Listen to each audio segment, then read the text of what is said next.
नमस्कार, डेली 24 भारत देख रहे हैं आप। मैं हूं आपके साथ साहिल धुलिया। बुलेटिन की शुरुआत करेंगे। सहकारिता के माध्यम से समृद्धि की दिशा में मध्य प्रदेश तेजी से अग्रसर है। आगामी कृषि वर्ष 2026 को ध्यान में रखते हुए सरकार ने सशक्त किसान, आत्मनिर्भर, सहकारिता और समृद्ध मध्य प्रदेश के लक्ष्य को साकार करने के लिए कई ठोस कदम उठाए हैं। मुख्यमंत्री डॉक्टर मोहन यादव के नेतृत्व में और भारत सरकार के सहकारिता मंत्रालय के मार्गदर्शन में प्रदेश की सहकारी संस्थाओं को मजबूत किया जा रहा है ताकि किसानों की आय बढ़े और ग्रामीण अर्थव्यवस्था को नई ऊर्जा मिल सके। इस अभियान में जनसंपर्क मंत्री विश्वास कैलाश सारंग की भूमिका भी अहम है, जो सुनिश्चित करेंगे कि ये पहल प्रदेश के हर किसान तक पहुंच सके। इसके माध्यम से केवल किसानों को वित्तीय और तकनीकी सहयोग नहीं मिलेगा, बल्कि उन्हें अपने संसाधनों और उत्पादन के अधिकतम लाभ का अवसर भी मिलेगा। इस तरह का सशक्तिकरण ग्रामीण इलाकों में रोजगार, उत्पादन और स्थानीय अर्थव्यवस्था को भी मजबूती देगा। सरकार की यह पहल आत्मनिर्भर मध्य प्रदेश के सपने को भी आगे बढ़ाएगी। सहकारिता के माध्यम से किसानों और ग्रामीण समाज को संगठनात्मक शक्ति मिल रही है, जिससे न केवल उनकी आर्थिक स्थिति मजबूत होगी, बल्कि समाज में एक नई चेतना और सामूहिक विकास की भावना भी विकसित होगी।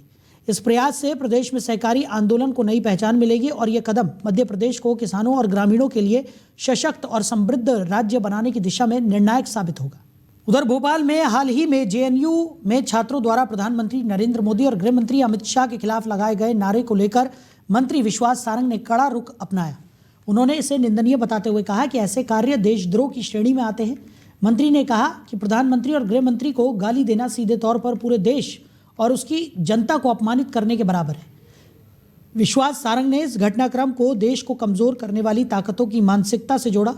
उनका कहना था कि ऐसी मानसिकता का प्रारंभ राहुल गांधी के विदेशी दौरों से होता है, जहां विदेश में जाकर भारत और उसकी संप्रभुता पर सवाल उठाने जैसी गतिविधियां होती हैं। मंत्री ने आरोप लगाया कि विपक्षी नेता ऐसे मामलों में अप्रत्यक्ष रूप से आतंकवाद और देश विरोधी मानसिकता को संरक्षण देने का काम करते आए हैं। सारंग ने यह भी कहा कि शिक्षण संस्थानों में देशद्रोही और संविधान के खिलाफ विचार फैलाना पूरी तरह अस्वीकार्य है और भारत में रहने वाला कोई भी देशभक्त नागरिक इसे कभी स्वीकार नहीं करेगा। उन्होंने जोर देकर कहा कि ये मानसिकता जेएनयू के सभी छात्रों की नहीं है, बल्कि उनके कुछ हिस्सों और उन लोगों की है जो देश को तोड़ने और कमजोर करने की सोच रखते हैं। इस बयान से यह स्पष्ट हुआ कि मंत्री का दृष्टिकोण इस घटना को केवल छात्रों की हरकत तक सीमित नहीं करता, बल्कि इसे देश विरोधी मानसिकता और विपक्षी राजनीति से जोड़कर देखता है।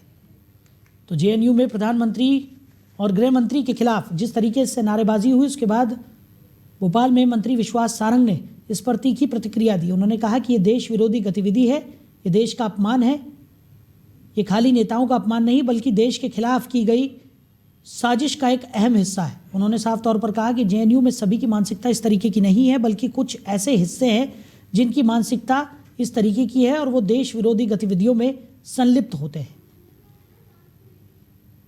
तो विश्वास सारंग ने इसे विपक्ष और देश विरोधी राजनीति से भी जोड़ा। उन्होंने कहा कि राहुल गांधी जिस तरीके से विदेशों में जाकर देश विरोधी बयान देते हैं, उसी तरह जेएनयू के अंदर भी कुछ ऐसे छात्र हैं जिनकी मानसिकता इस तरीके की है और वो देश विरोधी नारेबाजी करते हुए नजर आते हैं।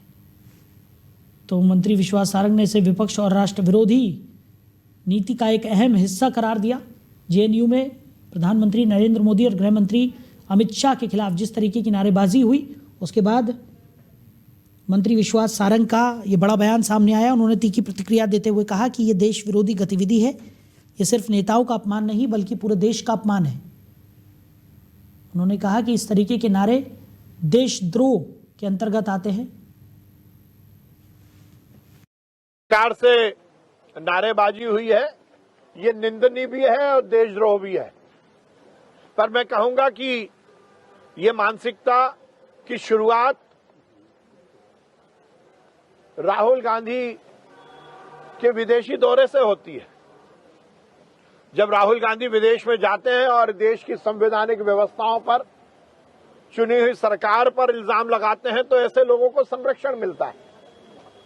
विपक्ष के नेता जब देश की सेनाओं पर प्रश्न चिन्ह लगाते हैं, विपक्ष के नेता इस देश में आतंकवाद को संरक्षण देने की बात करते हैं।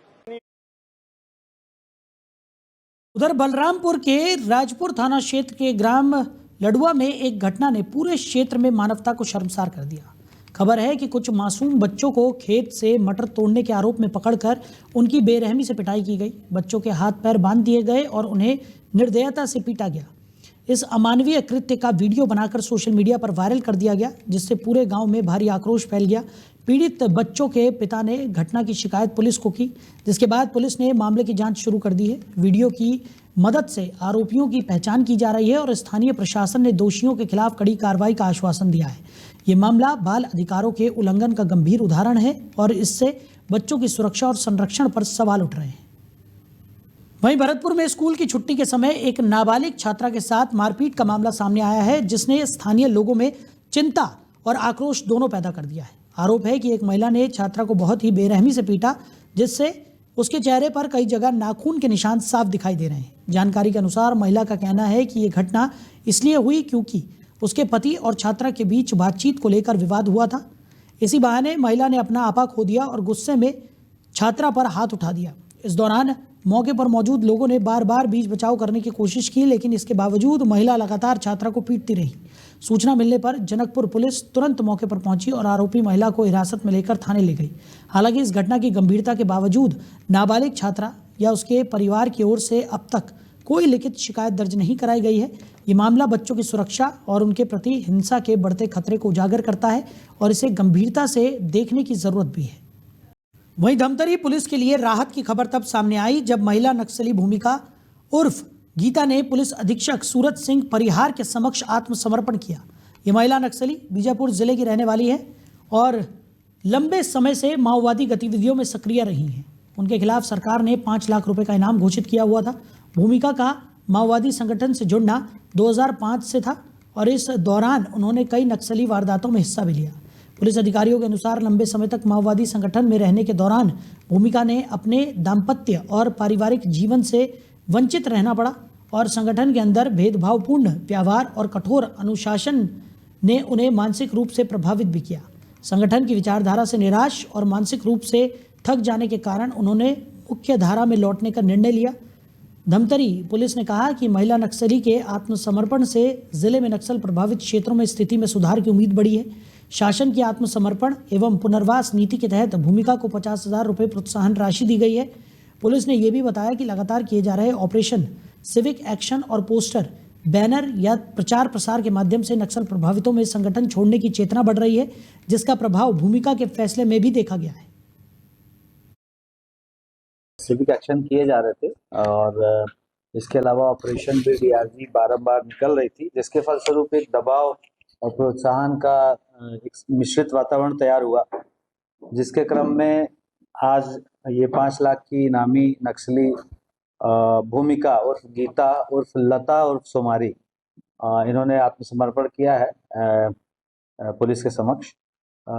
ये नगरी एरिया कमेटी सदस्य के रूप में कार्यरत थी और गोबरा एलओएस कमांडर भी है। तो इसके अतिरिक्त शासन की जो पॉलिसी है आत्मसमर्पण नीति, उसके बहुत सारे जो प्रावधान है उनसे प्रभावित हुए ये लोग। सिविक एक्शन में लगातार पंफलेट, बैनर, पोस्टर इत्यादि लगाए जा रहे थे और उससे भी प्रभावित हुई। प्लस नक्सली संगठन में जो विभिन्न तरह के भेदभाव रहते हैं, विभिन्न तरह की जो मानवाधिकार से वंचित रहना पड़ता है और वहाँ की जो बर्बरतापूर्ण जो कई सारी कंडीशन रहती हैं, उससे क्षुब्ध होकर के, उससे मोहभंग होकर के भी इसने आत्मसमर्पण किया है और मुख्य धारा में जुड़ने का निर्णय लिया है।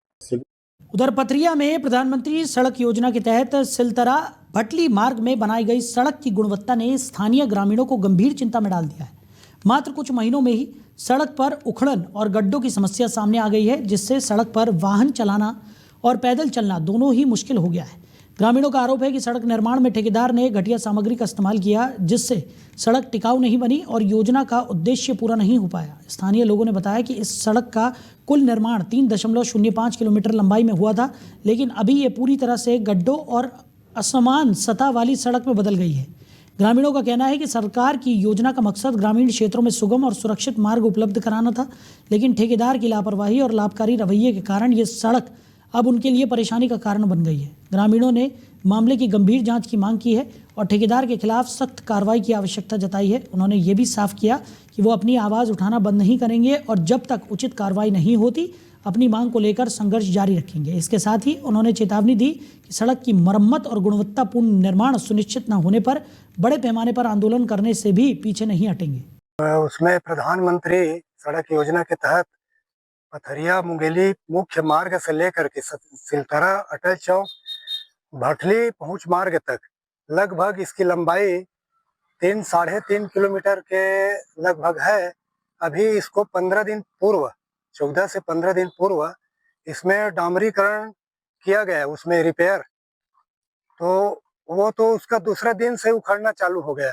और डामर की जगह में वो जब ठेकेदार जो है इसमें मटेरियल लाते हैं, पता नहीं कहाँ से मिला करके लाते हो, डामर है कि आयल है, वो ट्रैक्टर का आयल आते हैं जो इंजन आयल चेंज करने वाला, ये सब मटेरियल इसमें ठेकेदार के माध्यम से अनियमितता किए गए हैं, वो दूसरे दिन से उखड़ना शुरू हो गए। ये 4 से 6 महीने पहले बनाया गया था, लेकिन शिकायत करने पर फिर अभी 15 रोज पहले इसमें मटेरियल ला के डाला गया है। उसमें भी अभी देखिए रोड तो पूरा गुणवत्ताहीन कार्य हुआ है, इसमें पूरा रोड उखड़ रहा है। तो सक्ती जिले के चंद्रपुर थाना क्षेत्र के ग्राम पेंडुरुवा में जुआ और अवैध शराब की बिक्री इन दिनों तेजी से बढ़ रही है और ये स्थिति थमने का नाम नहीं ले रही है। इस समस्या से तंग आकर पेंडुरुवा की सैकड़ों महिलाएं एकजुट होकर सीधे चंद्रपुर थाना पहुंची और स्थानीय प्रशासन से शिकायत की। उन्होंने थाने में ज्ञापन सौंपते हुए गांव में खुलेआम हो रहे जुआ खेल और अवैध महुआ शराब बिक्री पर तुरंत रोक लगाने और दोषियों के खिलाफ कार्रवाई करने की मांग की। महिलाओं ने बताया कि जुआ और शराब की वजह से गांव का सामाजिक माहौल लगातार बिगड़ रहा है। घरेलू कलह, मारपीट और आर्थिक तंगी जैसी समस्याएं बढ़ रही हैं। वहीं युवाओं और बच्चों पर भी इसका नकारात्मक असर पड़ रहा है। कई बार शिकायत करने के बावजूद कोई कार्रवाई नहीं होने से उन्हें मजबूर होकर थाने का रुख करना पड़ा। इसके अलावा महिलाओं ने बताया कि उनके गांव से सटे गोविंदपुर में भी रात भर जुए का फड़ लगता है, जो कानून और शांति व्यवस्था दोनों के लिए खतरा बन गया है। उन्होंने पुलिस प्रशासन से इस पर भी तत्काल रोक लगाने और उचित कार्रवाई करने की मांग की। अब ये देखना महत्वपूर्ण है कि चंद्रपुर पुलिस इस गंभीर समस्या के प्रति कितनी संवेदनशील रहती है और क्या वास्तविक कदम उठाती है। हम लोग चंद्रपुर थाना शराबबंदी के लिए आए हुए हैं और हमारे ग्राम पेंड्रवा में अवैध शराब महुआ का बहुत जोरों से बिक्री चल रहा है, इसीलिए चंद्रपुर थाना में आवेदन देने के लिए आए हैं हम लोग। और हमारे 12 मोहल्ला बढ़िया रहे और दारू ला पी के गाली गलौज होत है, हर ध्यान होए दारू बंद होही तो सब बंद हो जाही।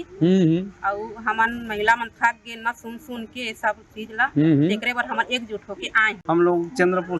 वहीं सक्ती जिले के नगर पंचायत डबरा में जय मां संबलपुरी दाई बैडमिंटन क्लब द्वारा आयोजित ओपन बैडमिंटन प्रतियोगिता का आयोजन जोरदार ढंग से शुरू हो गया है। इस प्रतियोगिता का शुभारंभ 5 जनवरी को हुआ, जिसमें मुख्य अतिथि के रूप में चंद्रपुर विधानसभा के विधायक राम कुमार यादव शामिल हुए। कार्यक्रम की अध्यक्षता सुनील चंद्रा ने की, जबकि विशिष्ट अतिथि के रूप में प्रीतम अग्रवाल, पूर्व नगर पंचायत अध्यक्ष अनूप अग्रवाल और चैम्बर ऑफ कॉमर्स डबरा के प्रतिनिधि उपस्थित रहे। पहले दिन की शुरुआत मां संबलपुरी दाई की पूजा अर्चना के साथ हुई, जिसके बाद प्रतियोगिता का उद्घाटन हुआ। उद्घाटन समारोह में अतिथियों ने स्वयं बैडमिंटन खेलकर प्रतियोगिता का शुभारंभ किया, जिससे खिलाड़ियों और दर्शकों में उत्साह की लहर दौड़ गई। खास बात यह रही कि यह प्रतियोगिता डबरा नगर पंचायत के नवनिर्मित इंडोर स्टेडियम में आयोजित की गई है, जो कांग्रेस सरकार के समय विधायक राम कुमार यादव के अथक प्रयासों का परिणाम है। इस स्टेडियम से चंद्रपुर विधानसभा क्षेत्र के खिलाड़ी राज्य और अंतर्राज्यीय प्रतियोगिताओं में भाग लेने में सक्षम होंगे।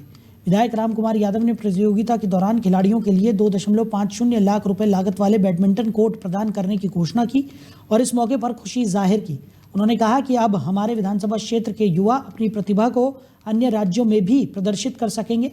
ये ओपन बैडमिंटन प्रतियोगिता 3 दिवसीय है और इसमें राज्य और अंतर्राज्य के कई खिलाड़ी भाग ले रहे हैं। यह आयोजन खिलाड़ियों के लिए न केवल खेल कौशल दिखाने का अवसर है, बल्कि डबरा नगर के खेल संस्कृति को भी नई दिशा देने वाला है। तो विधायक राम कुमार यादव मुख्य अतिथि के तौर पर ओपन बैडमिंटन प्रतियोगिता के आयोजन में शामिल हुए। 5 जनवरी से इस प्रतियोगिता की शुरुआत हो गई है और आपको बता दें कि खेलों को और ज़्यादा प्रभावी और ज़्यादा बढ़ावा देने के उद्देश्य से इस प्रतियोगिता का आयोजन किया जा रहा है। पंचायत डबरा के गणमान्य व्यक्तियों के द्वारा, संबलपुरी समितियों के द्वारा यहाँ पर अंतर्राज्यीय बैडमिंटन टूर्नामेंट रखा गया है और मैं सौभाग्यशाली हूँ कि ऐसे जहाँ पर सोच एक पैदा हुआ कि हमारे भी बच्चे पढ़े लिखे और उसके साथ में साथ खेल कूद में भी आगे बढ़े, इस सोच के दरमियान आज यहाँ पर जो है बैडमिंटन का टूर्नामेंट रखा गया है। और इसमें मुझे पता चला है कि कई राज्यों से खिलाड़ी आए हैं, तो मैं सभी को बधाई देता हूँ, शुभकामना देता हूँ। विशेष करके नगर पंचायत वालों को भी धन्यवाद देता हूँ कि पहली बार ऐसा इतिहास रचा है और इंडोर स्टेडियम में आज बच्चों को हम देखेंगे खेलते हुए कई राज्यों से। मुझे विश्वास है ऐसे खेलने से, ऐसे प्रतियोगिताओं से हमारे क्षेत्र में भी जो छिपे हुए प्रतिभा बच्चों में रहते हैं उभर के आएगा और खेल प्रेमियों को आगे बढ़ने में ऐसे में प्रतियोगिताओं में अवसर मिलता है। इसके लिए मैं सबको बधाई देता हूँ। वहीं शक्ति में प्रभारी मंत्री गुरु खुशवंत साहिब ने हाल ही में विकसित भारत जी राम जी को लेकर प्रेस वार्ता की, जिसमें उन्होंने इस नई पहल और अधिनियम के उद्देश्यों और ग्रामीण जीवन पर इसके प्रभाव के बारे में विस्तार से जानकारी दी। उन्होंने बताया कि विकसित भारत जी राम जी अधिनियम 2025 को लागू किया गया है, जो गांव की तस्वीर और ग्रामीण परिवारों की तकदीर दोनों बदलने में सक्षम है। इस अधिनियम का उद्देश्य ग्रामीण क्षेत्रों में रोजगार, सामाजिक सुरक्षा और बुनियादी सुविधाओं को मजबूत करना है। मंत्री ने बताया कि मनरेगा की तुलना में ये कानून और अधिक प्रभावी और पारदर्शी होगा। इसके तहत अब ग्रामीण परिवारों को सालाना 125 दिन का निश्चित रोजगार सुनिश्चित किया जाएगा। साथ ही मजदूरी का भुगतान 7 दिनों के भीतर करना अनिवार्य होगा और यदि भुगतान में देरी होती है तो मजदूरों को अतिरिक्त लाभ मिलेगा। किसानों के हितों का ध्यान रखते हुए अधिनियम में ये प्रावधान भी रखा गया है कि बुआई और कटाई के दौरान 60 दिन तक कार्य स्थगित किया जा सके, ताकि उन्हें बिना बाधा कृषि कार्य करने का अवसर मिले। इसके अलावा भ्रष्टाचार और अनियमितताओं पर सीधा नियंत्रण रखा गया है। फर्जी मास्टर रोल बनाने और मशीनों के दुरुपयोग पर रोक लगाई गई है, जिससे ग्रामीण विकास योजनाओं का वास्तविक लाभ सीधे लाभार्थियों तक पहुंचे। नियम में जल सुरक्षा, ग्रामीण अधोसंरचना और आजीविका पर विशेष ध्यान दिया गया है। इससे ग्रामीण विकास को नई गति मिलेगी, रोजगार के अवसर बढ़ेंगे और गांव के जीवन स्तर में सुधार आएगा। उन्होंने आश्वासन दिया कि इस योजना का सीधा असर ग्रामीण परिवारों की सामाजिक और आर्थिक स्थिति पर पड़ेगा और इसे लागू करने में सरकार पूरी गंभीरता से काम कर रही है। जिस प्रकार आप सबको मालूम है, हमारे देश के यशस्वी प्रधानमंत्री नरेंद्र मोदी जी का जो विजन है 2047 विकसित भारत, उसके अनुरूप हमारे यशस्वी प्रधानमंत्री नरेंद्र मोदी जी काम कर रहे हैं और विकसित भारत बनाने के लिए हर प्रकार की नई नई योजना निकालकर, नए कार्य निकालकर इस देश को विकसित बनाने का वो काम कर रहे हैं। और जिस प्रकार आप सबको मालूम है, जब वो प्रथम बार जब प्रधानमंत्री बने 2014 में और उनके जब पहला उद्बोधन उन्होंने संसद में दिया था, तो भी उन्होंने कहा था कि जो उनकी सरकार है वो मजदूरों की सरकार है, किसानों की सरकार है और गाँवों को उन्नत और विकास बनाने का काम उनकी सरकार करेगी। और उस अनुरूप लगातार वो काम कर रहे हैं। इसके लिए वो अनेक प्रकार की योजना लेकर आते हैं, चाहे वो प्रधानमंत्री आवास योजना की बात करें, जिसमें गरीब किसान को प्रधानमंत्री आवास ज़्यादा से ज़्यादा मुहैया कराने की बात करें, किसानों को समृद्ध बनाने के लिए किसान के लिए भी जो योजना लेकर आए थे, जिसमें 6,000 रुपये सालाना किसानों को दिया जाता है। ऐसे अनेक प्रकार का योजना वो लेकर आए ताकि जो गांव है वो समृद्ध हो सके, सशक्त हो सके, मजबूत हो सके और रोजगार भी मजबूत हो सके, ताकि जिस प्रकार माननीय यशस्वी प्रधानमंत्री नरेंद्र मोदी जी की सोच है कि हमारा देश आत्मनिर्भर बने, तो निश्चित ही हमारे गांव जब आत्मनिर्भर बनेंगे, जब व्यक्ति आत्मनिर्भर बनेंगे, तो निश्चित ही हमारा प्रदेश, हमारा देश आत्मनिर्भर बन पाएगा। तो उस अनुरूप लगातार काम हो रहे हैं और आज इसीलिए जी राम जी अधिनियम 2025 विकसित भारत ये योजना पारित की गई है संसद। वहीं छत्तीसगढ़ सरकार की महत्वाकांक्षी मुख्यमंत्री शहरी स्लम स्वास्थ्य योजना आज शहरी गरीबों के लिए उम्मीद की एक नई किरण बन चुकी है। ये योजना विशेष रूप से उन लोगों के लिए तैयार की गई है जो शहरी स्लम क्षेत्रों में रहते हैं और जिन्हें नियमित और सुलभ स्वास्थ्य सेवाएं उपलब्ध नहीं होती।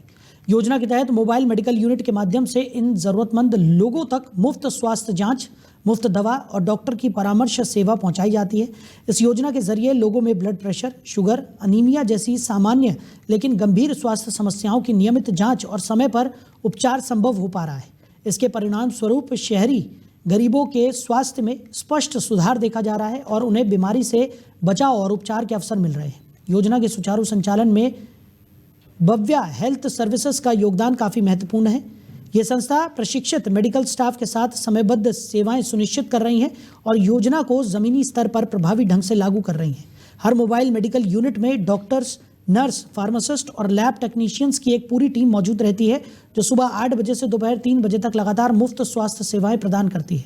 इस पहल से शहरी गरीबों के लिए न केवल तत्काल स्वास्थ्य सहायता उपलब्ध हो रही है बल्कि उनके स्वास्थ्य के प्रति जागरूकता भी बढ़ रही है। ये योजना साबित कर रही है कि जब सरकार और विशेषज्ञ संस्थाएं मिलकर काम करती हैं तो गरीब और वंचित लोगों की जिंदगी में वास्तविक बदलाव लाया जा सकता है।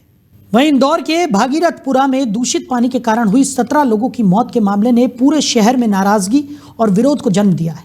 इसी कड़ी में NSUI के प्रदेश अध्यक्ष आशुतोष चौकसे ने कलेक्टर कार्यालय चौराहे पर प्रदर्शन करते हुए महापौर पुष्य मित्र भार्गव के पोस्टर पर गोबर फेंककर अपनी गहरी नाराजगी व्यक्त की। प्रदर्शनकारियों ने महापौर को इन मौतों का सीधा जिम्मेदार बताया और उनसे तुरंत इस्तीफे की मांग की। उन्होंने कहा कि जल आपूर्ति और स्वास्थ्य सुरक्षा के मामले में हुई लापरवाही ने लोगों की जान ले ली और प्रशासन की इस संवेदनशील मामले में उदासीनता शहरवासियों के लिए असहनीय है।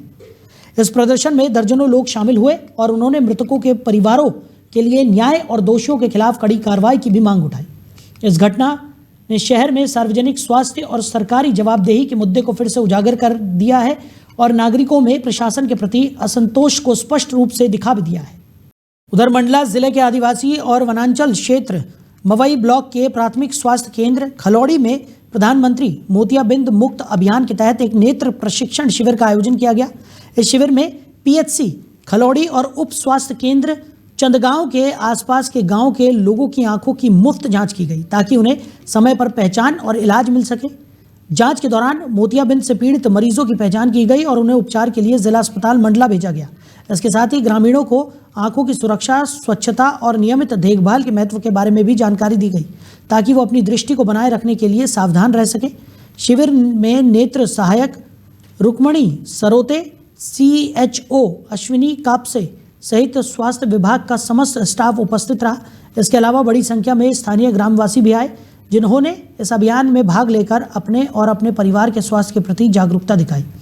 इस तरह का आयोजन ग्रामीण क्षेत्रों में नेत्र स्वास्थ्य सुधार और लोगों में स्वास्थ्य संवेदनशीलता बढ़ाने में महत्वपूर्ण साबित हो रहा है। जी, आज का जो कार्यक्रम है वो प्रधानमंत्री मोतियाबिंद मुक्त भारत के अंतर्गत किया जा रहा है, जो कि चिन्हित जगह पे मतलब कैंप लगाए गए हैं स्वास्थ्य विभाग द्वारा, जिसमें CBMO सर के निर्देश अनुसार आज खलौड़ी का है, जिसमें चंदगांव तथा खलौड़ी के जो भी आँखों से संबंधित पेशेंट है वो यहाँ पर आके अपना चेकअप करा के उनको ऑपरेशन के लिए फिर जिले भेजा जा रहा है। मैडम आपका परिचय? जी, मेरा नाम अश्विनी काप से है, मैं CHO चंदगांव से हूँ। तो फिलहाल इस बुलेटिन में मेरे साथ इतना ही। आप बने रहिए। नमस्कार।